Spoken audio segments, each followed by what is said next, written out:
How's up, everyone? It's your boy, a talking marshmallow. And today, we're going to have a little talk. A little talk about self fulfilling prophecies. You see, a few months back, Fallen Dimitri came out, and I can't help but notice that there was something a little odd about him. Upon closer inspection, it would appear that Dimitri is half the man that Alm is. Now, as it turns out, now this is actually true. It actually became a self fulfilling prophecy. Now, let me tell you why. Once we take a look at the weapon refinery, this will be our main topic for the day. I don't really care much about the other weapons, except for like Lyn, so we'll keep it a bridge. We'll make it quick. We'll keep it Lysithia style. So, first, we have to go over the differences between two characters. So, initially, Brave Alm is kind of like, I'm fat and slow. I walk up to people from two spaces, hit them, and then I can expect to die. That's always been a problem for him. But now he's a little different. Now he gets to move three spaces. And guess who also moves three spaces? Fallen Dimitri. It is a C slot. But his C slot is, well, an inheritable slot, which makes him a little limited. So he can only do it in like every odd, or is it even? It doesn't really matter. So you can only do it once every 2 turns. Makes him half the man that Alm is. He came with a weapon. His Vengeful Spear, if I recall correctly, increases attack and speed. Was it +5 or +6? Doesn't really matter. Alm has, what's this? Attack, speed, dev, res +5. And then attack, speed, dev, res +5 again. What's this? Not only does he have twice the amount of stats that gets boosted, but he also get twice the number of stats that are boosted. Wow! It would appear that Dimitri is half the man that Alm is. On top of this, he also has an ability to prevent follow-up attacks. And also, foes cannot counterattack. That's very, very, very disgusting, okay? Not prevent follow-up, prevent neutralize effects that prevents units follow-up attack. Let me make it a little more clear. That's disgusting. Did you know that Dimitri's murderous lion, he has that ability where he can, let's see, nullify counterattack, and I guess it also came with Kanto remaining +1 and minus speed dev. It's not quite low because low also removes bonuses, but it's pretty decent. Yeah, minus speed dev 3, I believe. Well, forget about all that other crap first. Here, Dimitri can only prevent counterattack, but Alm allows you to hit twice. He's a monster. On top of not being able to get counterattacked. That makes Dimitri half the man that Alm is. His small dong armor just does not compare. Sure, yeah, okay, he gets to contour away. He gets to walk away after he hits someone, or he gets to minus something, something. But that's something that we could do for Alm as well. Because you see, Alm has all this crap on his weapon. I suppose he has to give up on his A slot, that is true. And his extra damage might be a little lower than that of Dimitri's. Dimitri gets a 50% attack minus the target's defense, if I recall correctly. Whereas Alm gets a straight up 25% damage, bonus 25% damage, at the cost of his 7 HP life. But, who cares about that? Player phase units, yada yada yada. The thing is that I think those two are kind of even in that regards, but I still think I like Sense Scale a little more. Still, it is true that poor Alm cannot use his A slot because of Sense Scale. But does it fucking matter? Look at this. He gets 10 to all stats. He gets to negate follow-up attack. That's not normal. He gets to move 3 spaces every turn. That's not normal. Oh, and at the cherry on top, if you're a dragon, he'll melt you. He'll destroy you. There's nothing you can do. He'll slice you in half. So that is why Alm is twice the man of Dimitri. As much as I hate to say it, Dimitri is half the man of Alm. Because I really do like Dimitri a lot. But anyway, I digress. Let's go and talk about how we can make Alm even better. See, Alm, unlike Dimitri, has this ability of freeing up his B slot. Because Dimitri gets his B slot completely used up. If you don't use his murderous lion, then there's no point in using Dimitri. Just like how if you give up on his Sen scale, there's no point in using Brave Alm because you're giving up on his Sen scale. So despite the fact that, oh hey, he gets 10 to all stats and you can use him as distant counter, there is absolutely 0 point to it. I guess I can't exactly say that. I mean, yeah, I guess he could give himself distant. What was it? The one, that distant one that helps defense, not distant ward. Uh, I can't remember. It's a funny name. It's orange, but anyway. So I guess you can kind of use that to counter bow and dagger and other stuff attacks. But honestly, not my deal. I think you want to use his Sen scale. That adds quite a bit of damage, and his whole kit, unlike Dimitri's kit, isn't just about landing one big hit. It's about landing two very solid and painful hits. Now that might lead you to believe, oh, maybe then I should go and give myself plus speed. If I'm to be honest, plus speed is no good. Nuh-uh. Yes, well, you could be faster, but most tanks, they have to give up on something in order to be fast. So, honestly, I think going to attack is better. So that you can melt these said tanks. Because most tanks that are really tanks, they don't have that much speed. They rely on the fact that, oh, hey, I've got some ways to prevent you from doing a follow up attack. And then you have this thing coming in here. You have no follow up built up in. Half no follow up built into your weapon. And you say, no. And then you rip them in half. That is what Brave Alm is all about. Hit them twice with that Sen scale and all the 10 to all stats nonsense. They're dead. There's no way coming back from it. The weapon even comes with attack plus 3 already, for God's sake. And he has a super boon in attack, if I recall correctly. That's a lot of attack. Man just puts everything into his player phase and rips your face in half. I know that Dimitri does the same thing. But the problem is that Dimitri cannot perform follow-up attacks. It's a bit of a shame. His B slot's also used up. So this is a God-given advantage for Alm, and we should talk about which B slots that we should give him, because that will determine how he will be used. Because honestly, you got your A slot busted. So the only thing you've got is the B and the C slot, potentially, depending on what you build. So for the B slot, I come up with a couple of solutions. Brave Alm could run, for my personal opinion, Special Spiral will probably be the best one. Because it can lead to two things. You can either have something to initially hit someone really hard with a moon bow on top of all that fun stuff that you have, and then rip them in half. And if they're not in half, you use your second attack to try to rip them in half, or tear them to 4 pieces, whichever you like.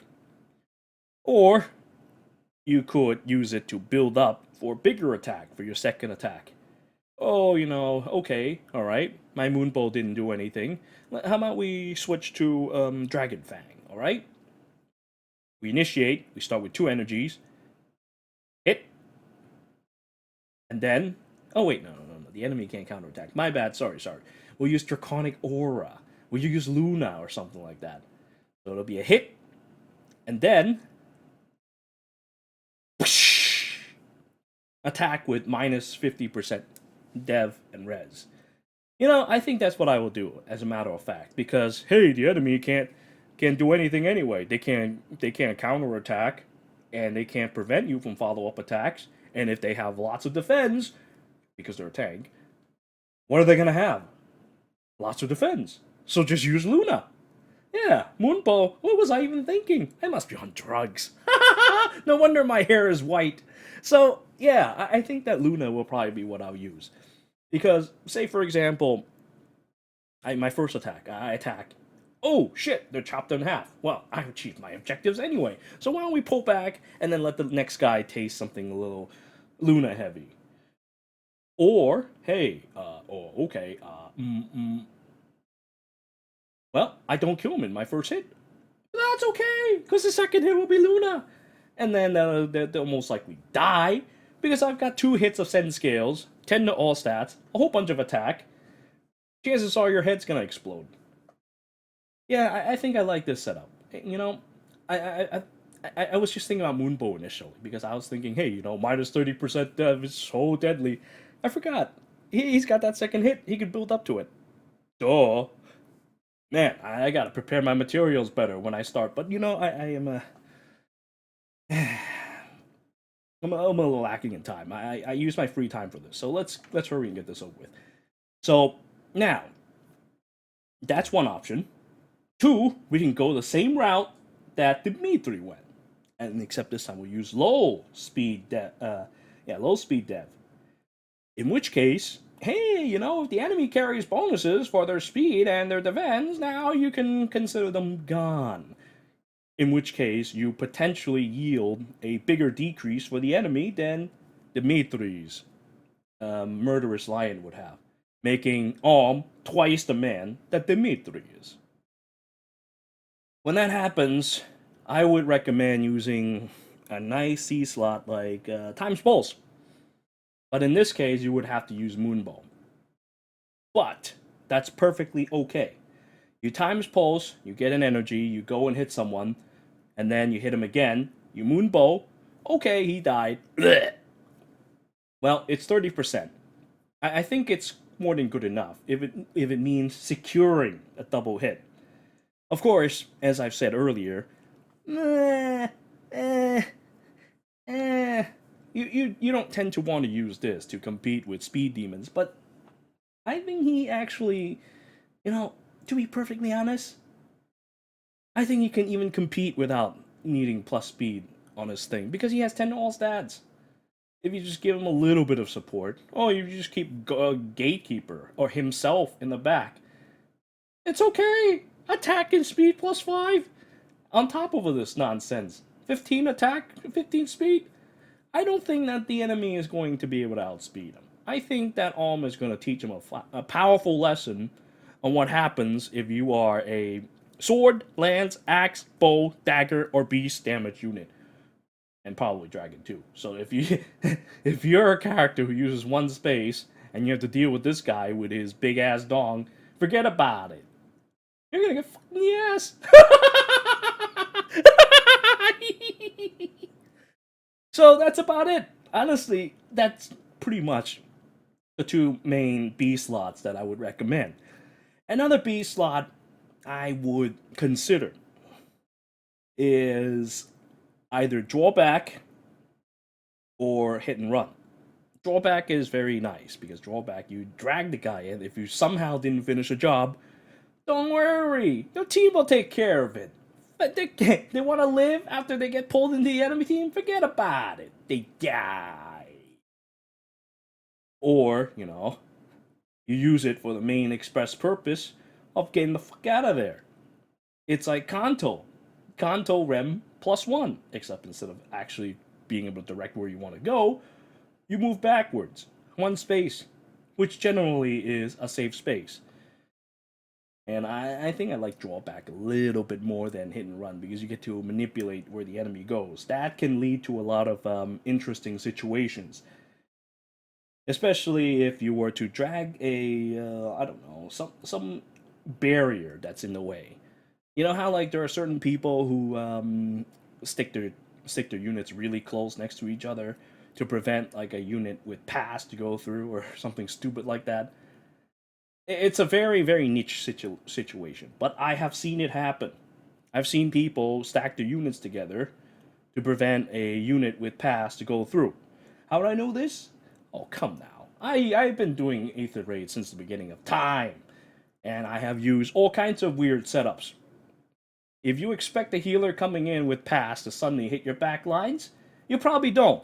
But if you suddenly see something like that happening, let's say, for example, you looked at my skills, you realize, hey, wait a minute, that's not normal. What the fuck is this? And then you try to come up with some countermeasures. Well, that's one way to do it.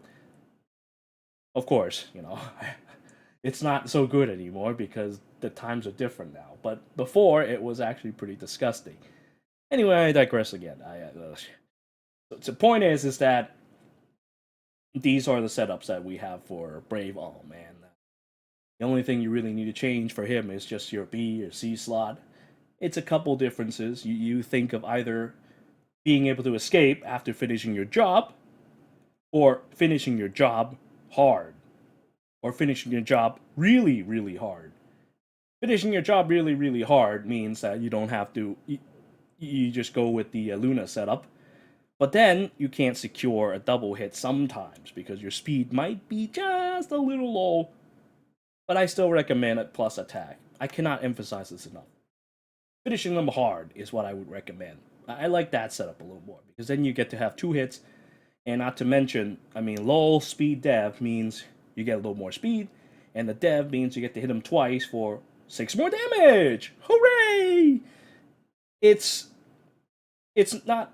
It might not be as big as Luna. Maybe. It's like 20% dev, but it could also even make up for it. In which case, why don't we nod our head and go with finishing them on hard? But being able to escape after you do your job is also very, very useful because that's always been the problem I had with using Brave Alm because I just don't know what I'm going to do with him after I hit someone. What I could do is hit someone and then bring in a couple armor with save, or just have a guy go and pick him up and toss him backwards with resistance like we always do. That's one way to do it. If we do that, then having drawback means I can do this much easier. It'll be like extracting money from an ATM. You push some buttons, the money comes springing up towards you, and then you go and grab reposition, toss his ass backwards, and then that's it. You're in a nice, safe spot in my savings bank. Eh, eh, eh, eh. Okay, it's not very funny, but that's how it goes. It's like playing with an ATM. So then, what do you think would be better? Let me know. Do you think that being able to escape is a safer option, allowing you to strike again a better option, or being able to secure a kill a finer option, and just think of some other way to get your alm out of there? Let me know. Oh, and if you run that silly setup with Luna, maybe I would go with special Spyro Luna. Okay, maybe I would go with a C slot for Savage Blow, so that after I break someone, I shatter his skull, get everyone hurt, and then the rest of the team will now have to enjoy dealing with Alm with 7 less HP. Look into that. Maybe that'll be good. As for his seal slot, well, the thing about it, there's a lot of options, but probably something silly like attack speed solo or something. Or if I feel especially cruel, savage blow. All right, so now let's go on, move on to the other weapons that I have absolutely no interest in. Oh well, they're actually kind of good. Think about this. When you look at our pal Elliewood, you think of Ninian's ice lands, Nini's lands. Oh well, hey, guess what? If you're dragging on your beast, you're gonna get fucking ass. You die. You also get attack speed, dev res +5, neutralize, prevent follow ups. Oh, I get to negate some damage. Ooh. Well, compared to Eureka of our current CYL, um, yeah. Sure, yeah, you get to fuck dragons and beasts up the ass. That's cool. That's great. Yeah. But Eureka targets a much more broad category, refrigerators, and on top of that, Eureka comes with Burger King's Black Luna on a horse. So I don't know. I just find it a little lopsided. I find that there's going to be a problem with cavalry lands for ages to come because they just can't compare themselves to Eureka. Brave Eureka or Ephraim or Lyn, which whoever you want her to be. I mean, sure, yeah, okay, 10 all stat sounds really good, but I still don't think that that's enough to compare to someone like Eureka. Neutralize follow attack, she has that too. Damage reduction, she doesn't even have a condition for it. I don't know. I mean, I guess if you don't have Eureka for whatever reason, or you need to use a guy that from a different title, or you just you just don't like Eureka, I guess you have this. No problems here. I mean, he's pretty solid as a unit, just can't really compare to Eureka, which once again is a horrible problem. Oh hey, it's Micaiah. Hey, Logan is fat and useless and slow. But hey, wait! Now she gets attack speed dev res plus 4 on top of bonuses equals to penalties. So she can actually be pretty decently fast. I mean, look at her. Okay, she comes with 28. Right, so you add 4. Well, that's suddenly 32. Okay, and say the enemy is debuffed with 7 speed. Oh, hey, that's 39. And then whatever the speed that the enemy has suddenly gets reduced to like nothing. Okay, that's great. Now Micaiah is actually pretty fast. And on top of that, you also have the defense. You also have the. It's basically a stats game. Micaiah herself hasn't changed. You always have something that gives her a guaranteed follow-up attack. Something that gives her attack and res. She hasn't changed much at all.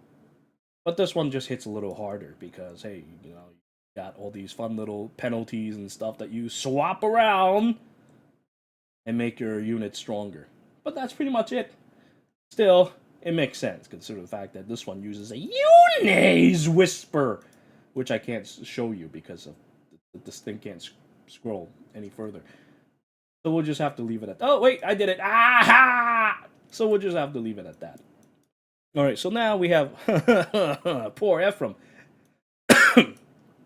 which, as I said, is a poor guy because, well, Eureka stole everything from him. And, not to mention, he's a lousy legendary unit who only gets his buffs in Aether Rays like twice every month or something, or less. It's stupid. I hate that way that they set up legendary heroes. Legendary heroes should be able to use their own buffs for Aether Rays. Like, you can use, you can just attach light or dark onto them instead of relying on the weather. Oh, fuck that nonsense. That's for Arena. That's not for Aether Rays. There are two separate categories. You shouldn't even do that. Then maybe I'd consider using my legendary units. Because if my legendary units, I can't use them all the time, I don't even want to set them up in my teams. Because then I would have to change my fucking underwear every day. And that's a pain in the ass.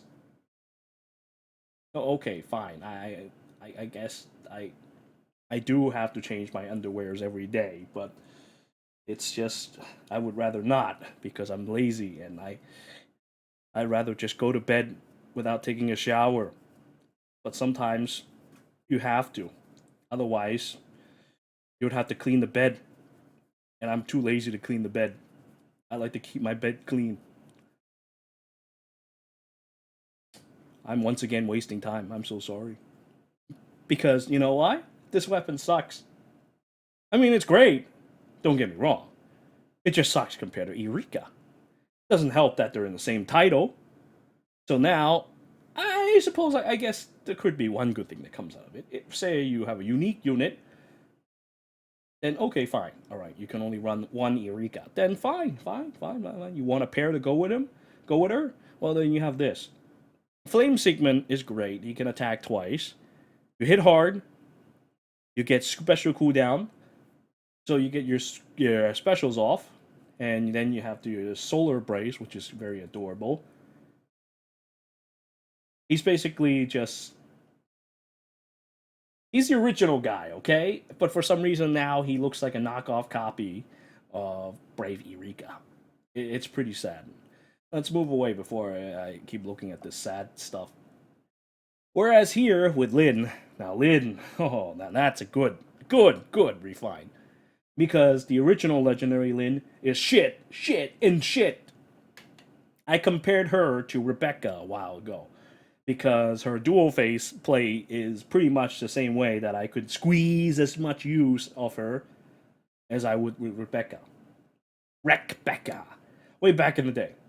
And that's because back then, Rules of Sakai was a thing for enemy phase. Was it like that? Yeah, I think it was enemy phase. It wasn't player phase. I don't think there was anything player phase about it. Now, things are different. She got an upgrade to that, and of course, now she gets an upgrade to her weapon. A very, very powerful upgrade. Attack speed plus 5. But wait! There's more! Disable skills of all foe excluding forward combat. Now we know who Bramimond decided to be. Bramimond decided that he wants to be Lyn. Don't be fooled. That is not Lyn. That's Bramimond. You're staring at a man all along. Or I guess a was man all along. Now, I probably don't need to explain how important, how powerful that is, because a lot of times when we think about units, we look at their stats, but we don't just look at their stats. If you just look at a unit stats, you're not thinking. You're not thinking beyond the unit. You have to think about the whole battlefield. That's what I feel a lot of people tend to not think about. They just look at how a unit is particularly powerful and yada yada yada, and don't look at their supports and something that'll ruin your day because you, to be honest, or to be fair, it's pretty hard to see because most of the time they're in combat buffs. This, well, now you can compare units. Now you can rip them in half. And if I recall correctly, Legendary Lyn is Legendary Bramimond 2 is actually a, I think he is a Generation 2 unit. So that means, as a Generation 2 infantry unit, you get all the Dragon Flowers, plus 20. I think. I might have misremembered. I can't check right now. But I think that's how it goes. So you can expect plenty of stats. And then some. If you initiate combat, or the 25% area, blah, blah, blah, deal 15% of unit speed and grand attack and more speed, some more. What the fuck? And let me explain to you. That is a problem. Because now you have a bow unit who can use Deadeye and all that fun stuff, rip you in half, and there's nothing you can do about it. You can just roll over and die.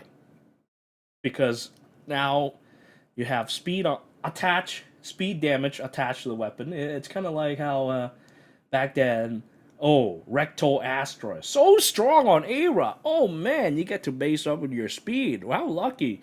Now you have this on the weapon. Now you have Deadeye. It is an incredibly nasty setup that they have decided to put onto Legendary Bramimond 2. I absolutely adore this weapon, and it makes me a little regretful. You see, in the past, I summoned on some shitty banner, and I got pity broken a million times by Legendary Bramimond 2. But as it turns out, well, I maybe shouldn't have sacrificed a couple of them for speed tactics, especially since speed tactics now is a free unit stuff, comes from, correctly, New York, what's her name again? Oh my god, I can't remember. Hell's daughter, I can't remember her name, son of a bitch. See, that's how out of it I am from this game. I don't even know why I decided to make a video, but I was asked about making it. I was like, you know what? Okay, it sounds kind of fun. I like Alm, so I decided to go ahead and do it. But anyway, it makes me regret having sacrificed them because now we have a very solid range attacker. Granted, a little green, but a very solid range attacker with plenty of firepower behind and the ability to shut off enemy buffs. Disgusting, absolutely disgusting. Now, if you're the type of unit who relies on hell, I don't even think save might work. Would save work? Actually, I don't even know. I've never actually used Bramimond myself, so yeah. Anyway, regardless if it works or not, very powerful, very, very, very skillful setup. Being able to disable skills of all foes like that, excluding foes in combat. Very disgusting. I'm looking forward to putting her to use, along with Brave Alm, into my defense teams to give people a hard time. Finally, we have Bulbasaurus Rex with the Sangria, which I cannot scroll any further, by the way. The Sangria, oh well, we all know that it gives gravity, it gives a little attack speed, yada yada yada. Okay, now on top of that, she gets Dev Res -7 and gets attack speed 6 during combat. Okay, good. She gets to attack harder, gets to attack faster. And she gets visible debuffs on the enemy team and a wide range. Very nice. I hate visible debuffs. People can use that against you.